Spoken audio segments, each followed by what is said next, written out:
Okay, guys, it's Joy Forrest, and I'm here again today with Chris Moles, and we have decided to tackle a very difficult subject today, and that is going to be on what it looks like for an abuser to change, or if it's even possible.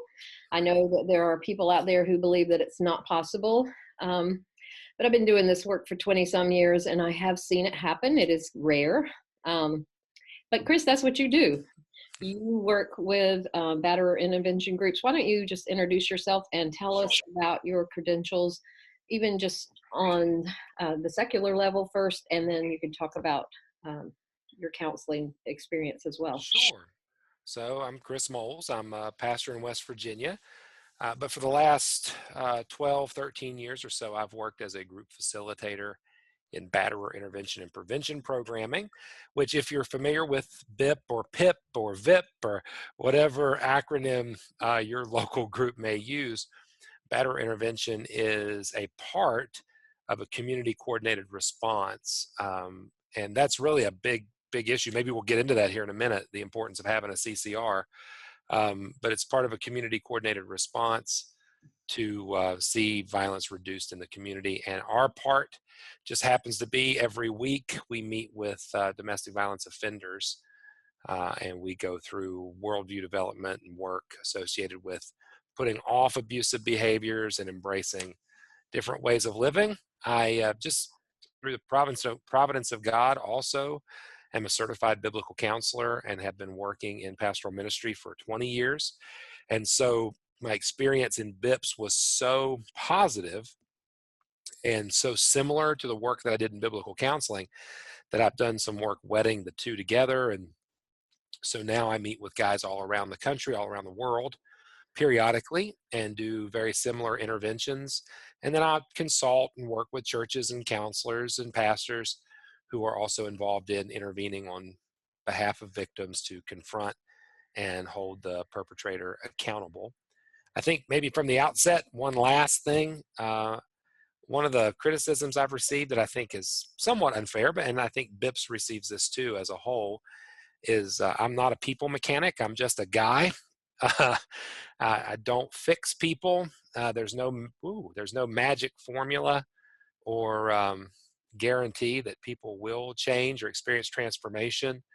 I'm simply trying to be used to provide truth, promote self-reflection, and Joy has recently seen me work in a production setting where I was working with a guy playing the part of an abuser, doing a very good job of it. And so she's been able to at least see firsthand some of the work that I do as far as my counseling practice and experience. So, Yeah. Well, I appreciate that. I know that I've been doing this 22 years now, I believe, and um, one thing that we what I learned when I worked at the shelter was that without any intervention, an abusive person has about a 3 to 5% chance of ever changing, and that might just mean stopping the physical abuse. Who right. knows? Um, but with intervention, that statistic would improve. But that they do so much better when there's a group setting included. Yep. And then, as you have been talking about lately, they've been talking an awful lot about community coordinated responses. And so you came down and did a conference with us last, not this past fall, but last Hmm. fall, 2017, I believe, Yep. where we talked about what that would look like. And, because it's good, it takes almost a whole village. It takes It does. people who can make sure that the abuser is not lying, that somebody is checking in with the victim and working with the victim separately. This is not something for the faint of heart, and it's not something that somebody with just a little counseling experience or even in-depth counseling training can do, because it's such a specialty area, in my opinion. Hmm. Yeah, I would say that the component that gets lost the most in community-based responses and criminal-based responses around the country is the CCR, the community coordinated response. I was had the privilege of speaking at a conference a couple years ago with Scott Miller, who is one of the team members at Duluth, the Duluth Abuse Intervention Project. And I've also heard Melissa Skaya talk about this and some others from the Duluth.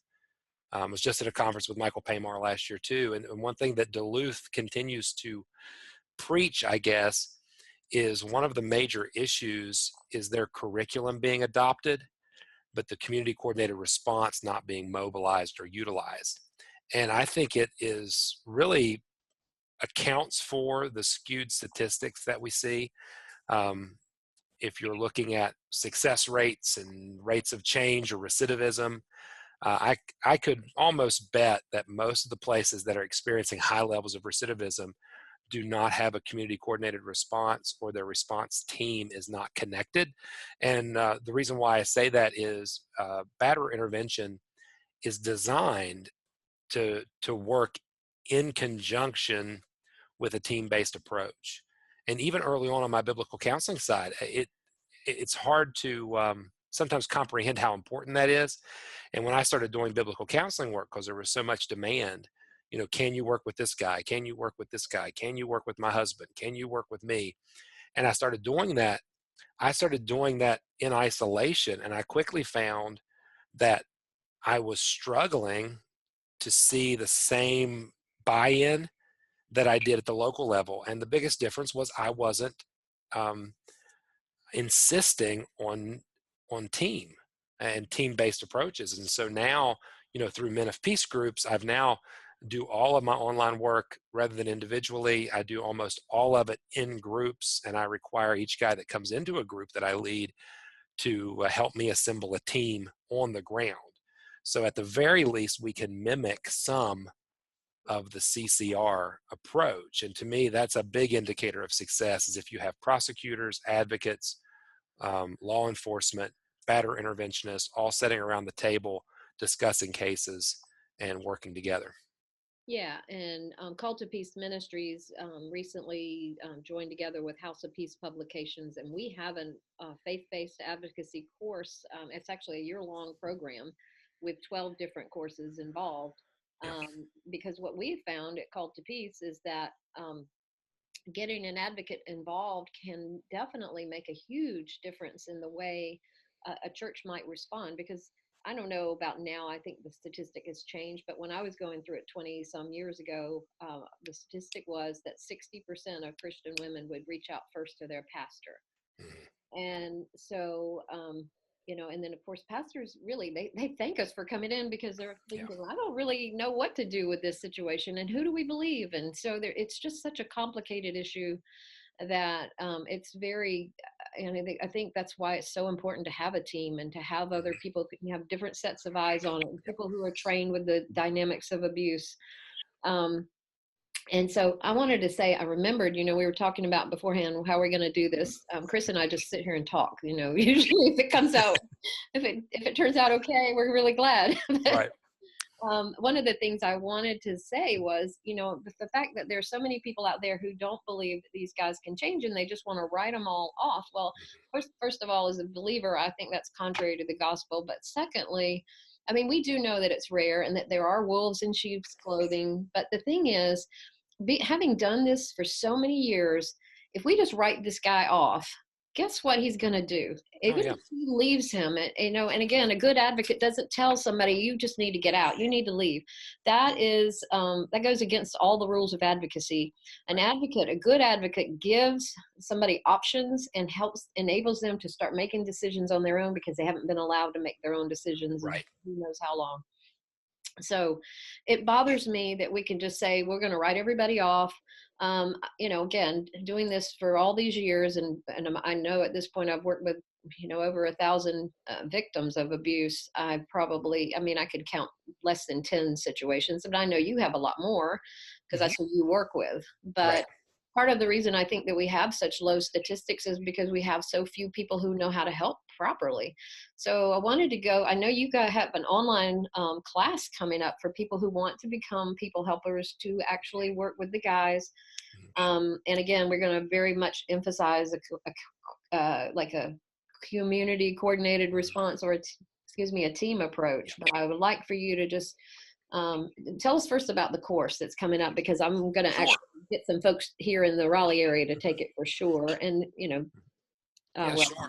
So we're actually taking the kind of the meat of the book The Heart of Domestic Abuse, the book that I wrote, and breaking it down into 12 modules, just to kind of walk the student through the process that I go through with men. And it is funny, as I've got down to the point where I've been recording the self-paced version. So there's going to be two versions, an independent study version, and then that's already out that people can sign up for now if they want the self-paced version.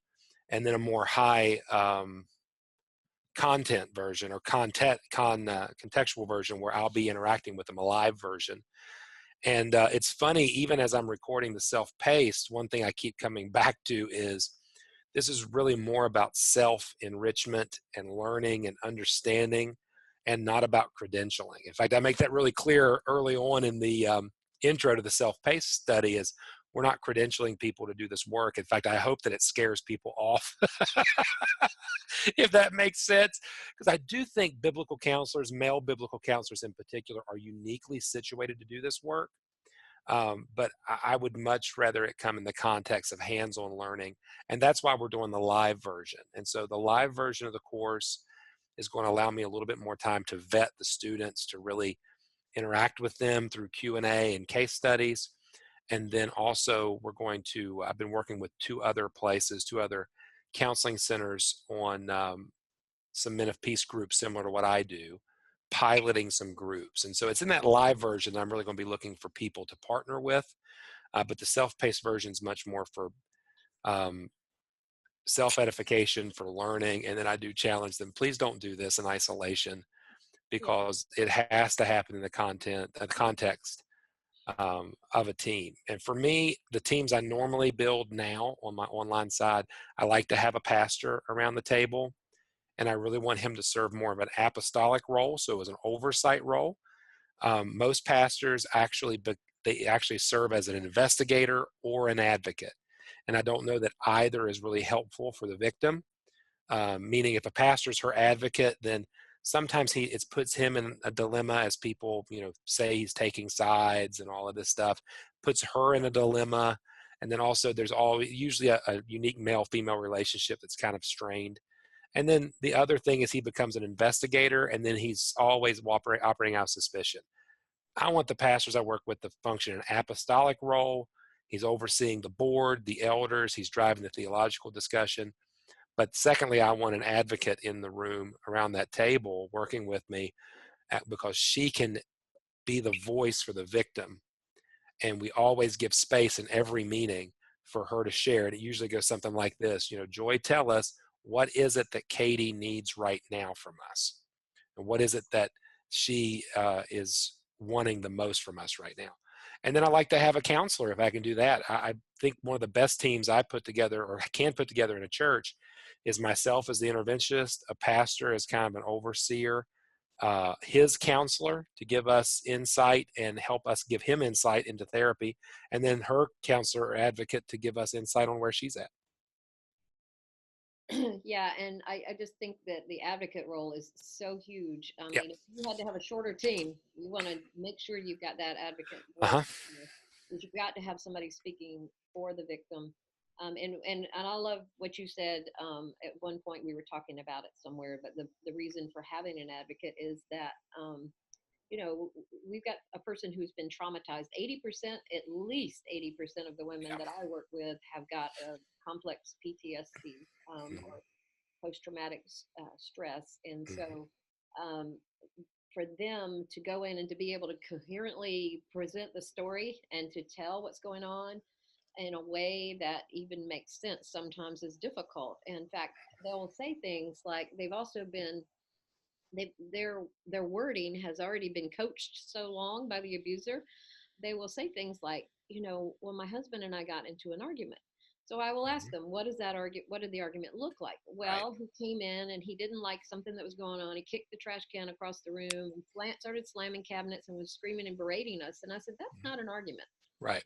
An argument is a two-way thing, and Right. what's going on here is you're being berated. And so we have to, give them basically give the right terminology to the people who are trying to help, so that they actually see it, get a true picture of what's Yeah. going on behind closed doors, because most of these guys are so They can be very smooth and charming on the Mhm. outside, outside the home. The only place this kind of behavior occurs is when, behind closed doors.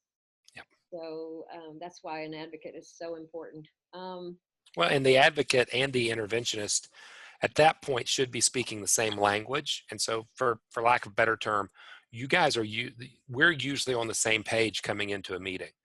So as I'm coming into a team meeting to give my update on how Billy is doing, right, or whatever his name is, we'll just say Billy, what Billy's doing. I've already sent all of the previous week's homework is already to every team member because what's what we do. We send their homework ahead of time so they can review the homework. And then the advocate and I are almost always on the same page.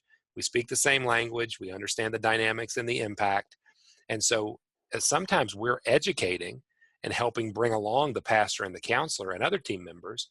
And by us presenting a unified front as the person representing her and representing him in a way, although I feel like I'm representing her too, the what happens in a church setting, especially where you're really concerned about getting both sides and blah blah blah, it really comes off as, okay, here's two people who are committed to these folks. They're on the same page. They both see him, the perpetrator as the problem and the victim as not the problem. And it goes a long way, especially to educating the other members of the team. Yeah. Well, so here's my number one fear, and I'm going to just say it out right now. Yeah. Yeah. That you know that getting people in there and training, doing a little training. I mean, it was great for this. I'm actually referring people who already seem to have some kind of a knowledge of domestic Hmm. violence. Um, we all have this huge fear of people just coming in and a little knowledge and taking it and running with it the wrong way, just like people have done with the Duluth model. I mean, Right. the Duluth model has given us the power and control wheel, which is a very powerful tool for Yep. me as an advocate. It is first time I saw it as a victim at the time, I just started crying because I realized, my Hmm. goodness, he's used every single tactic on here, Yeah. and it wasn't physical, and so it actually helped me define what was happening to me after going to a dozen different counselors and nobody ever being able to explain it. But the good thing is you're going to help equip people so they have a much better picture. It doesn't mean they've got all the answers, and we're Yep. not here saying that this would ever replace a BIP group here, No. and we have some here in the area. But let's talk about what that process of change looks like. Sure. What we believe is that it takes time. I used to hear at least a year. Now I'm hearing 2 to 5 years. Right. And we talked about that a little bit before. I think that it depends on the severity of the abuse and the impact that it's had. So as to the amount of time, and we don't put timelines on it at all. No, I think that's really important for anybody who has found themselves thrust into this work. And I think that's probably the audience that needs to hear this the most. Most folks in the church world are not coming into this work from past experience or skill or education. That most people that are coming into this work are kind of thrust into it, that they have a case in front of them.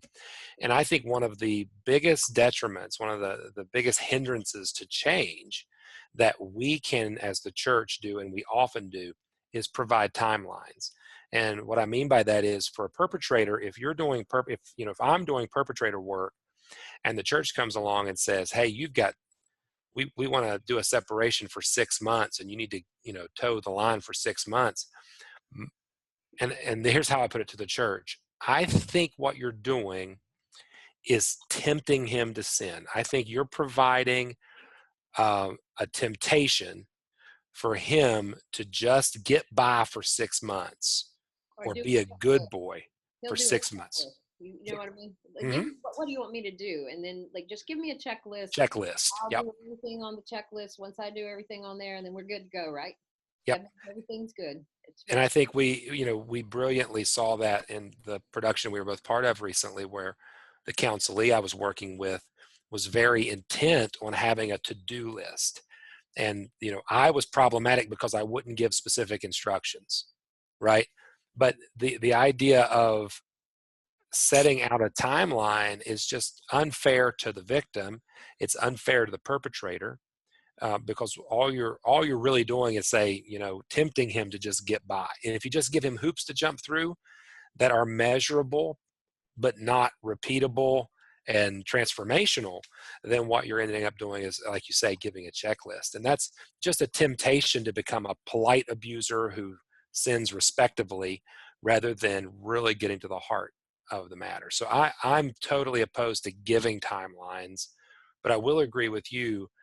You have to kind of hold loosely to time frames and understanding, because people are people.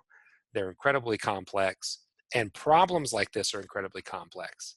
And so there is a distinction with cases. I do think that, generally speaking, not 100% of the time, but generally speaking, if he has gone down the rabbit hole of physical violence, sexual violence, then there may be nothing as far as the relationship goes that's redeemable. I mean, that relationship may have gone nuclear at that point, and we really shouldn't be focused on that anyway. But redemption and transformation, we probably shouldn't expect someone who's been that wicked to see or evidence change quickly enough. Meaning, even if he's radically transformed by the Spirit of God, does that mean the next week we're letting him work the nursery? Well, no, Yeah. of course not. He's never going to do that if he's assaulted a child, ever, no matter how transformed he is, right? Does that mean that we're going to let him date our daughter?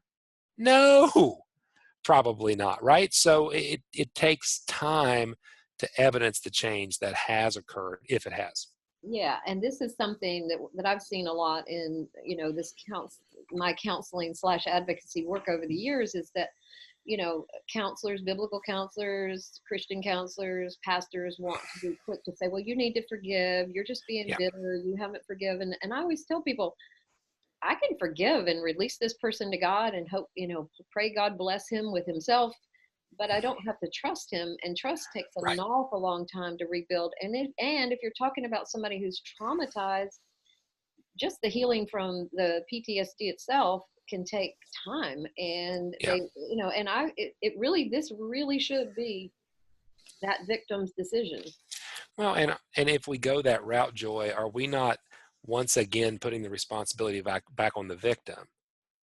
Mhm. Right? I mean, he's not experienced transformation until she welcomes him back in the home. Right. I mean, why is it her responsibility for him to live a holy life? It's not. And even if that relationship is never restored, right? And this happens quite a bit. I will say probably the guys that I have seen the most movement from, and that's probably a better word than change, but the guys I've seen the most movement from over the years, um, things were so desperate relationally that they just had to give that up, Mm.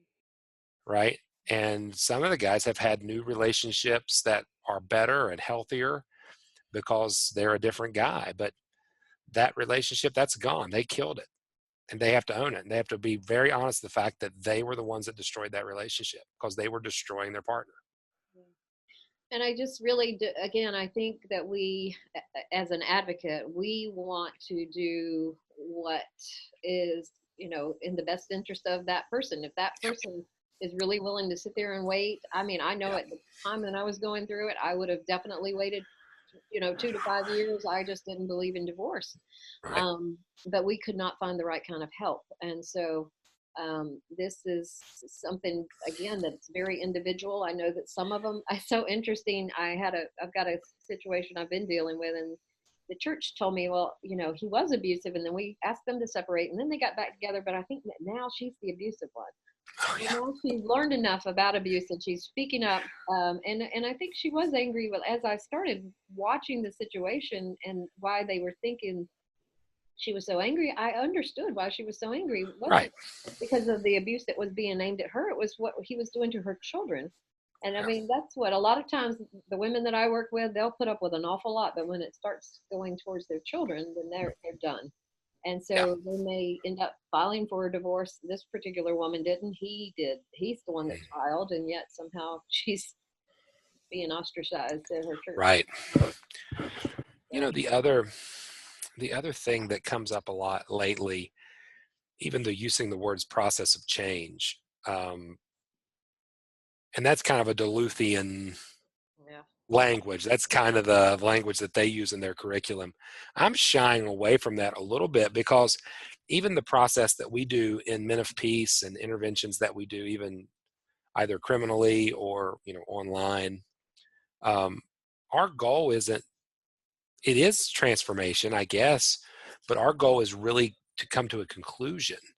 And that's been something that we've had to redefine success, which is we're going to get to the end of this road. And our goal is at the end of this road to get him to make a choice.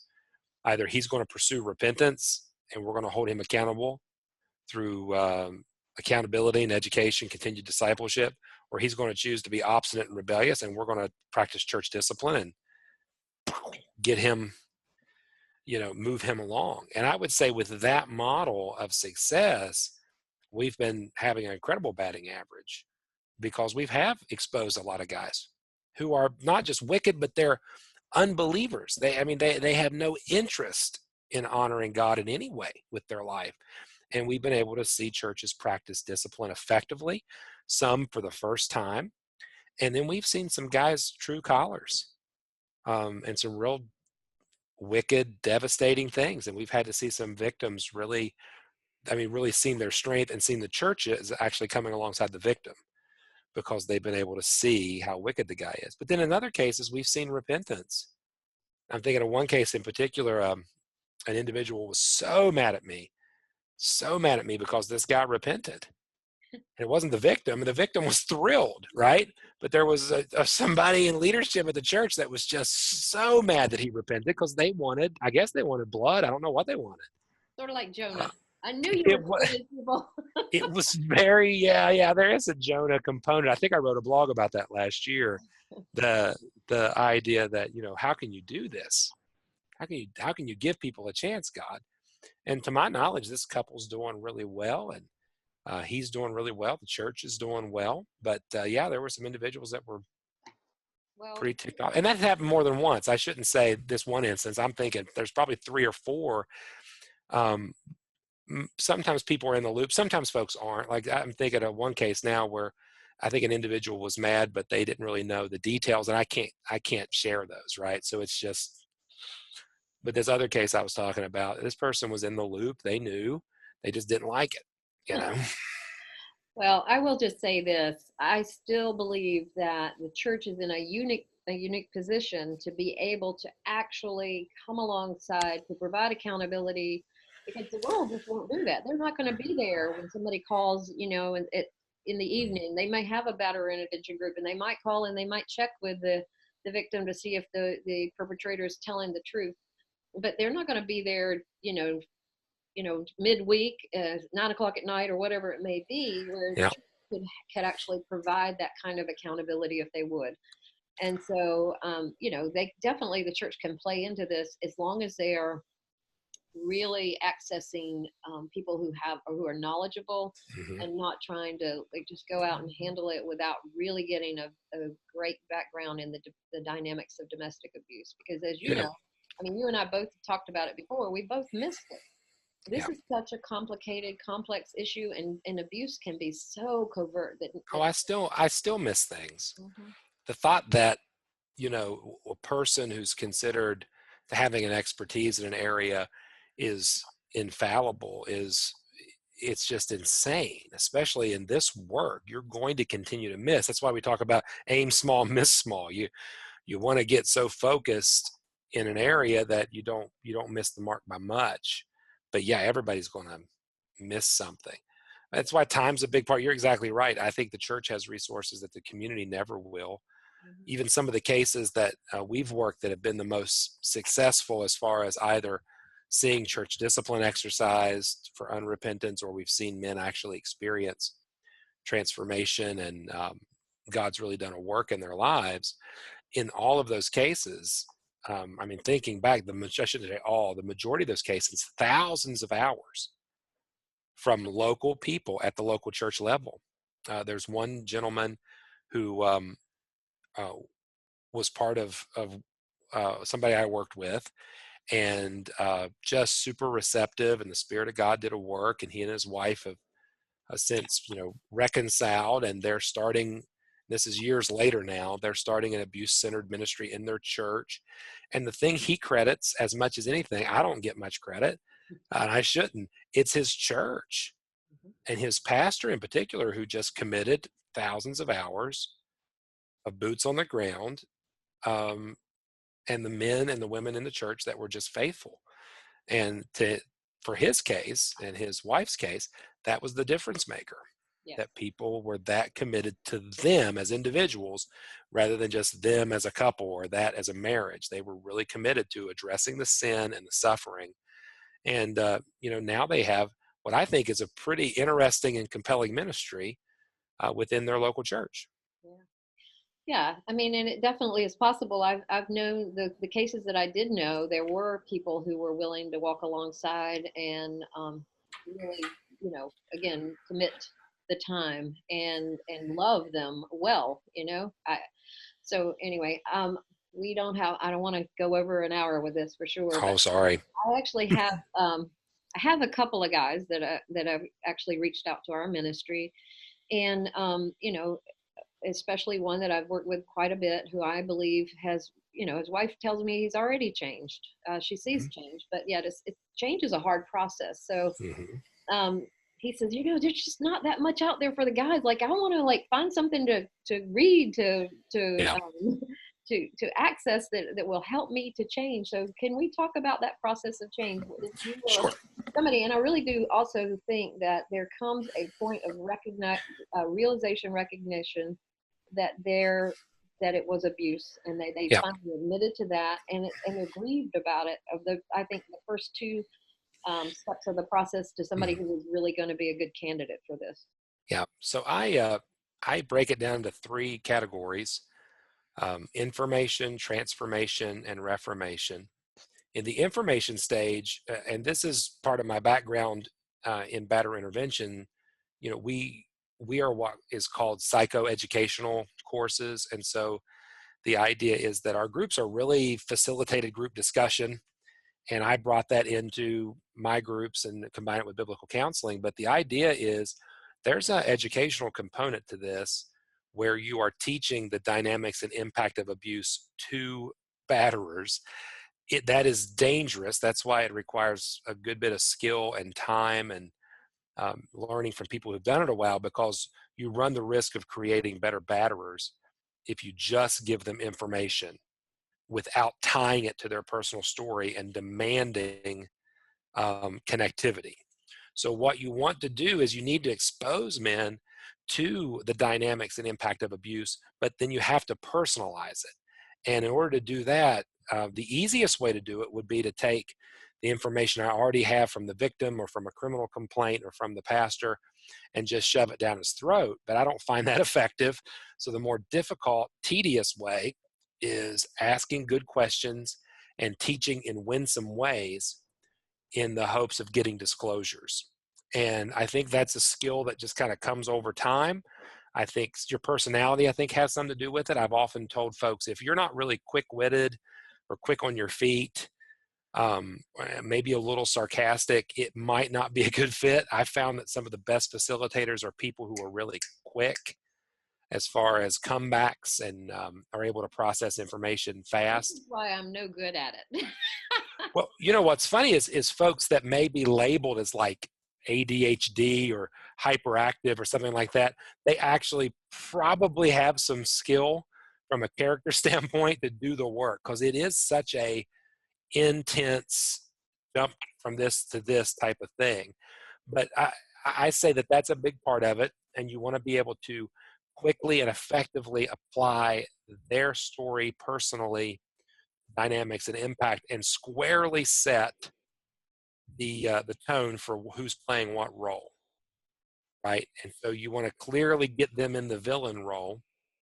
You can be so bold to understand that, okay, you're not the protagonist in the story. I mean, you're actually the problem, and helping them to see that they're the problem. So that information stage involves both uh, gathering data, like a traditional biblical counseling model, uh, educating, which would be a traditional pastoral model, and then also applying or implying, which I think is a good Bible study model or exegetical model. So I think Christian counselors, biblical counselors, and pastors are could be pretty effective at that level.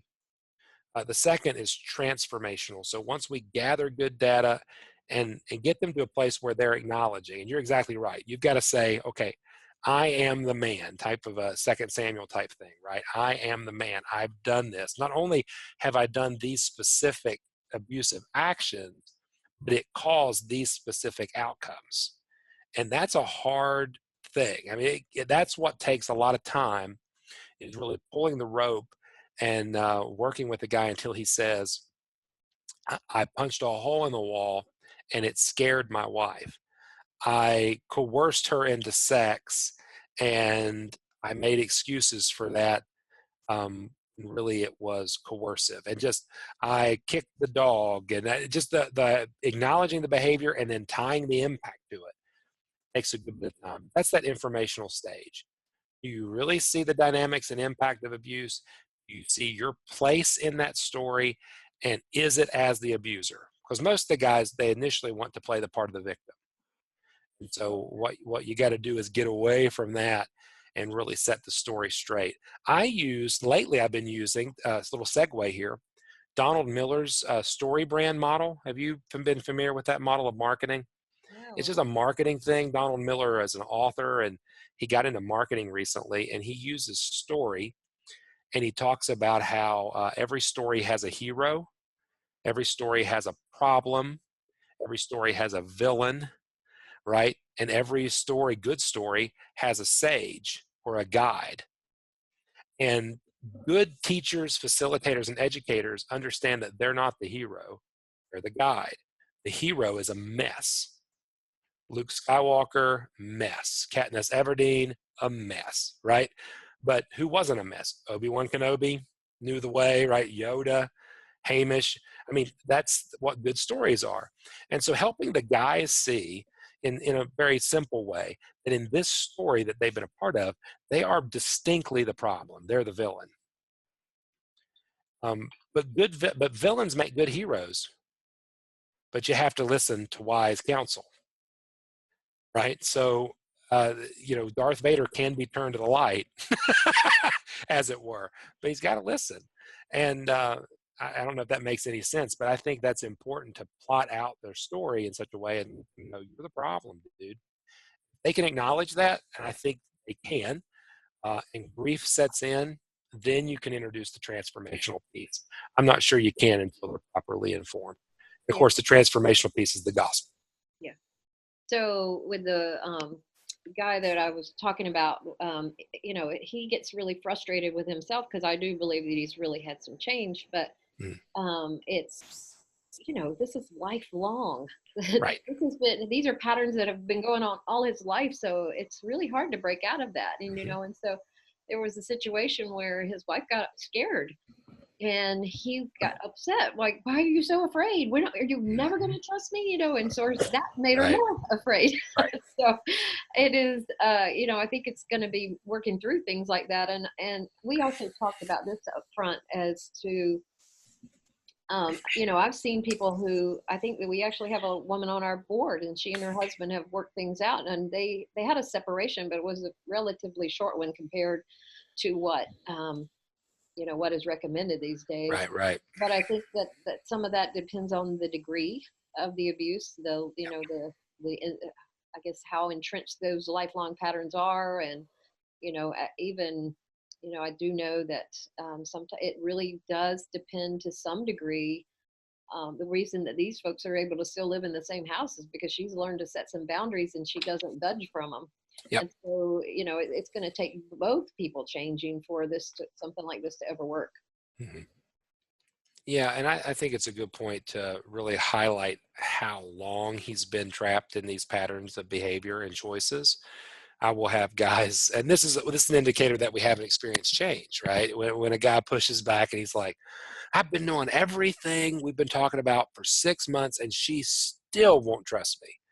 Like, well, dude, you've been like, how long have you been this other way?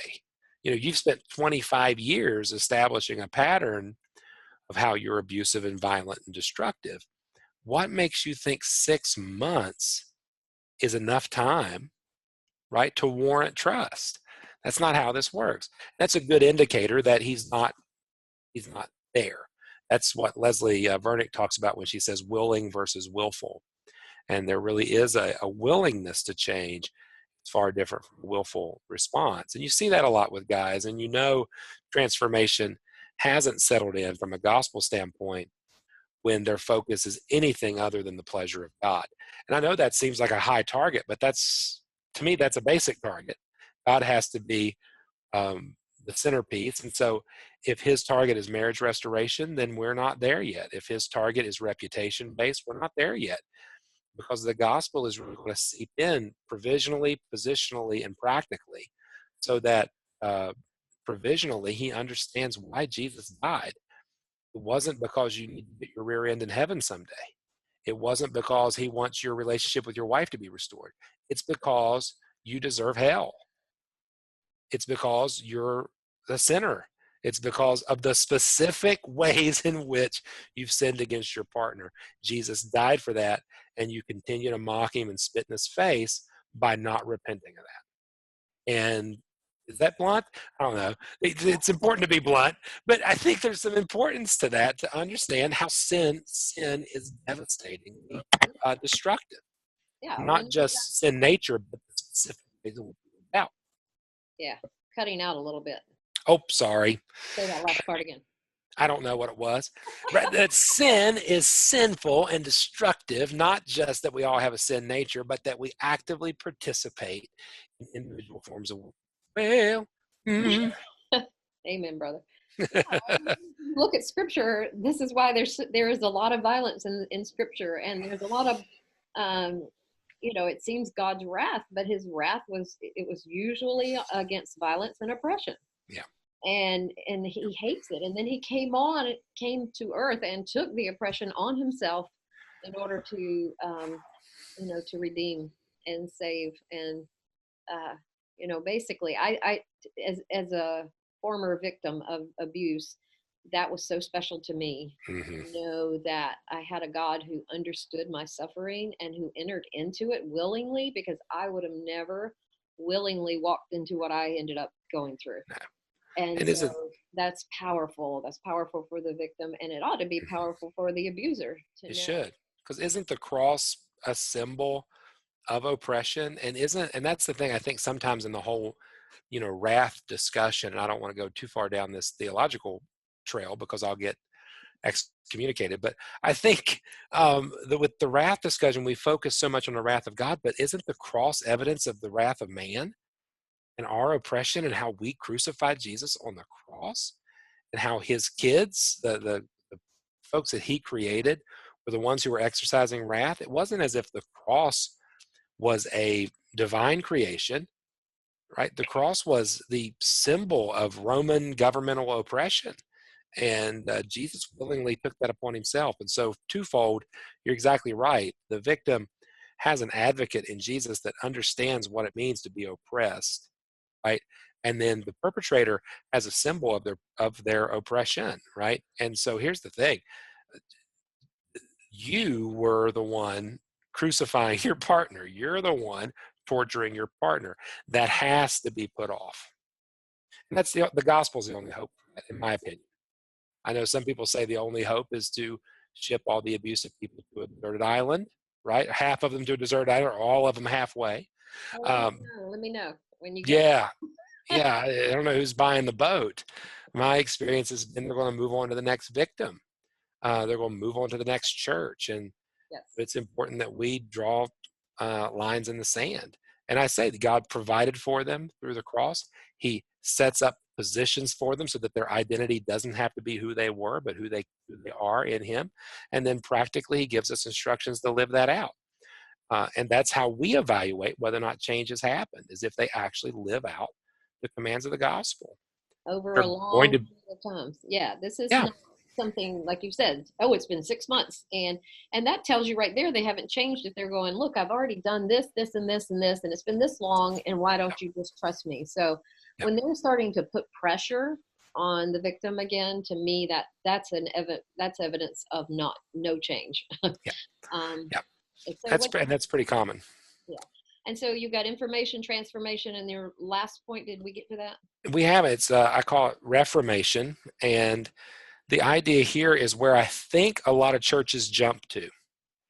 which is progressive sanctification and discipleship. And what I think happens is a lot of churches, um, they come in contact with a man who feigns contrition. He has tears. He's upset that his world has kind of fallen apart, and he wants things back to normal, which is the last thing he should get because his normal was destructive and abusive. But he wants things back to normal. The church sees those tears, sees that feigned contrition, and helps because they're people who help. They're good people at the church, and they try to disciple. But the problem is you haven't identified where you're going from to know where you're going to. And a lot of times what we end up doing is giving them more ammunition by taking them to marriage focused solutions, taking them to gender roles in the scripture, taking them to acts of righteousness that can easily be veiled or used to veil wickedness. And so I think discipleship and progressive sanctification are important, but only after we fully understand the extent of the problem, we've called that individual to repentance, and they have repented.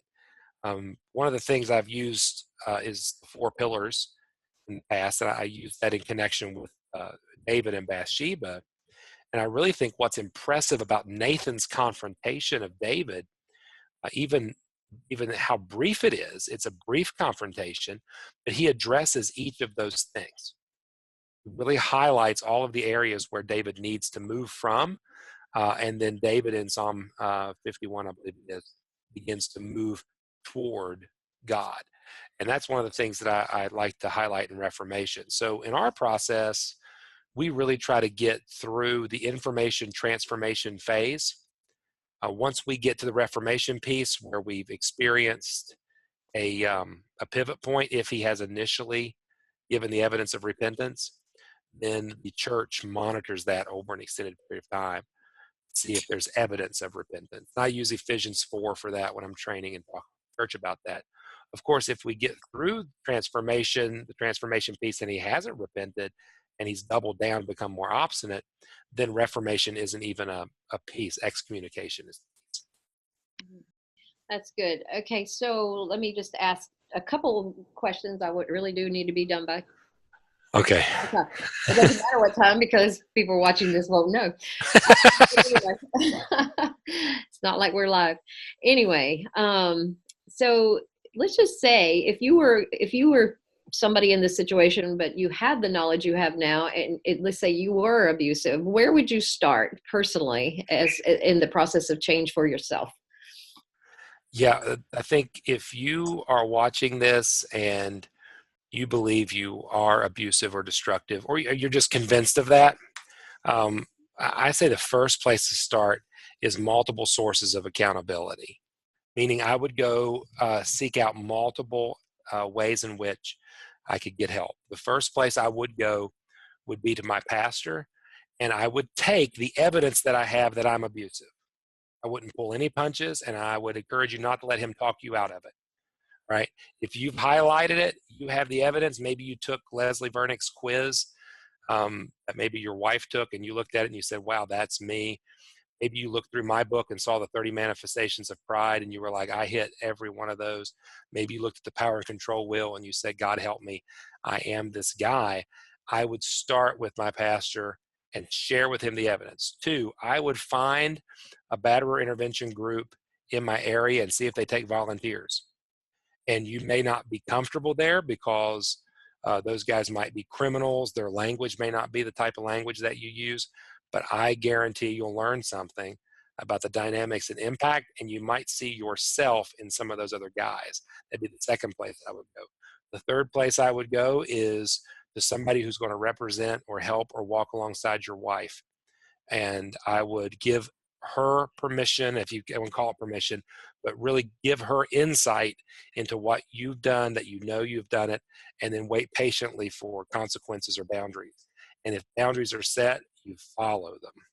Those are the first three things I would do: accountability through the local church, accountability through Batterer intervention program if it's available, then accountability through my wife's representative, who, along with the church, is going to help hold me accountable through consequences and boundaries. That's good. Well, I appreciate that. Any other? last bits of information for somebody who may be using control and even violence in their home? Yeah, I mean, I can offer a couple resources, some things to think about. I will say in the area of batterer intervention or even things addressed to perpetrators, there's not a whole lot of work out there. Part of that is due to, I think, the assumption that perpetrators are not worth the time, or that their character is so disordered that there's no hope. However, there are a couple resources. You could read my book, The Heart of Domestic Abuse, and it could give you some insight, although it's not written to perpetrators. One that is called Stop Hurting the Woman You Love by Charlie Donaldson, and I can't remember the other guy. It's not my favorite book, but it does have some good things in it that could help you. Menscenter.org, Men's Center of West Michigan, has some quizzes and assessments on their website. And I would encourage you to take the one that says, "What kind of abusive man am I?" And it might give you some insight into what you're doing. So wait, Um, you said Men Sender, Sender? no, Men's Sender. Center. Oh, you know that West Virginia accent. Okay. Sorry. No, y'all, everybody else has the accent. Mencenter.org. .org. I think that's it. It's the Men's Center of West Michigan. Okay. All right. Well, that's good to know. I didn't Yeah, know. those are some good places to start if you're really sincere about it. And if you're sincere about, maybe from a biblical counseling perspective, Christian counseling perspective, learning more about batterer intervention or a biblical based approach, I'd be happy to have you be part of our live group. I would recommend that. If you're thinking about joining or taking the independent study, I know I keep downselling it. The self-paced study isn't going to be nearly as good as the live version. And I will tell you this, Peaceworks University is going to drip feed that independent study as a part of the subscription. So if you really want to get the most bang for your buck, consider joining Peaceworks University for an additional $100 or just $20 a month. You have access to all of our resources behind the paywall, and that includes or will include the Heart of Domestic Abuse online. That's awesome. And I'm a member of the PeaceWorks community, which basically you just go to chrismoles.org. Mm-hmm. It's been an amazing resource. I mean, you when you started, you had 40 hours worth of videos on domestic abuse in there. And then, Yeah, I think we're approaching 70 now. wow.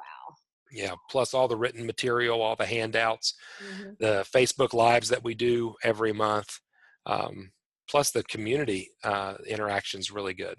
It is. It's very good. So, a couple of questions. If they want to sign up, they would just go to chrismoles.org to sign up for these classes. These are for people helpers. We're back to people helpers Mhm. now. Yeah, So, yeah. and The live version, the cart isn't opened yet, so you won't even find that bad boy. The okay, self-paced version is under coaching options, as is Peaceworks University. Of course, I'm going to say sign up for Peaceworks University. So much more productive. it really is a great resource. I enjoy it. I even go in there for stuff still. And so I had a couple of questions. So if somebody is going to miss time and they're not able to get on the classes, they'll be able to make it up. Yeah, yeah. The live classes, we will conduct them in Zoom, similar to the way that you and I are recording this session today, and they'll all be recorded. And in addition to the content that we'll have, I'll be delivering the content live in those classes, and then we'll have a live Q&A or case study following that. So each class will be about 2 hours every week for 3 months. So, and are you going to provide these guys with like one-on-one, like they can have you at their fingertips to ask questions, or how does this? Somewhat. Yeah. Somewhat. Yeah, the class sizes are not going to be big unless something happens. I think it's going to be a smaller class. Uh, but the first thing is going to be just walking through the material, really gaining an understanding of the process. And then I'm working on a curriculum with 2 friends who are also conducting Men of Peace groups in their area. And we would like to pilot some groups, which would be um, in other churches in other parts of the country, and then start measuring and getting some of the results before we take it to a publisher, because we would really like to see how effective the model is in a local church environment. So one of the things I would like to do is to take some of these students from the live version and give them an opportunity to pilot a group. And that would give them access to myself and my two partners on that a little bit more intimately as we're working through the groups. So yeah, I'm working on getting you some folks here in the Raleigh. I know, I You know. better believe there will be at least 2 people. Yeah. I don't know who there will be yet, but I've got some names. I'm working on some people. And Good. so when are you going to open it up? What date? I think it's in April. I don't have the dates off the top of my head, but that live version, the card What will day open of the in week will it April. be? What's that? Is it a certain day of the week? I assume that you're going to record or no? Yeah, this would be one question we would need to ask Chelsea. Oh, Uh, no, we should have had Chelsea on. will you learn? When will you learn? That's the brains of the outfit. Yeah. All right. So just contact Chris's assistant, Chelsea. She will let you know all of those things that I cannot get answers to. Yeah. All right, Chris. Well, I think that's pretty much it. I appreciate your time and willingness to come on, and I'm really excited about what you're doing. I'm excited with that in conjunction with the advocacy classes that we're doing. I think that we can really start helping to equip some churches all around the country. And again, I think churches can be far more effective than even the secular organizations by the Yeah. very nature. That's what we're supposed to be. Me We're too. I supposed to be think a body. this team-based approach is a real winner, and I think it would be great if individual churches or communities had folks, like advocates and interventionists and counselors and pastors. Um, I think that's the next move, other than just having activists. And I love the activists. We need the activists to point out the problems in the church. But it's time to raise up people other than the prophetic to really speak into the dynamics and the need within the local church to raise people up. That's right. Well, that's a good place to end it. And I really appreciate it. Mhm. And we will talk again soon, I'm sure. All right. Thanks, everybody.